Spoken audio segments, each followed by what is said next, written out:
Hi guys, আজকে আমার ডিনারে ছিল ইলিশ মাছের পাতুরি। তো এটা আমাকে আমার মা পাঠিয়েছিল। এই পাতুরিটা খেতে কিন্তু খুবই টেস্টি ছিল। আর এই পাতুরিটা কিন্তু কচু পাতা দিয়ে তৈরি হয়েছে।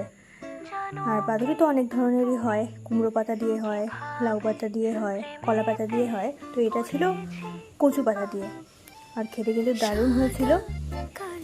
তো আমি ফার্স্টেই তো এই সুতোটা খুলে নিচ্ছি। তারপর সুতোটা খুলে নিয়ে আমি পাতাগুলো দিয়ে ভাত মেখে, আমি তো খেতে খুবই ভালোবাসি। তোমাদের কার কার পাতুরি খেতে ভালো লাগে আমাকে অবশ্যই কমেন্ট করে জানাবে। আর তোমাদের কোন পাতা দিয়ে পাতুরি বেশি ভালো লাগে খেতে, তো সেটাও আমাকে কমেন্ট করে জানাবে। আর পাতুরিটা কিন্তু এই যে দেখো, এটা কিন্তু কচু পাতা, আর তার ভেতরে একটা লঙ্কাও দিয়েছিল। আর এই পাতুরির লঙ্কাটা খেতেও কিন্তু খুবই ভালো লাগে। আর ইলিশ মাছের পাতুরি তো আমার সব থেকে বেশি ভালো লাগে, এটা আমার সব থেকে ফেভারিট খাবার।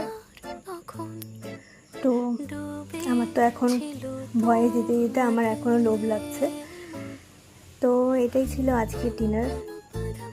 আর তোমাদের যদি এই পাতুরির রেসিপিটা লাগে তাহলে অবশ্যই কমেন্ট করে জানাবে, আমি এই রেসিপিটা দিয়ে দেবো আমার চ্যানেলে।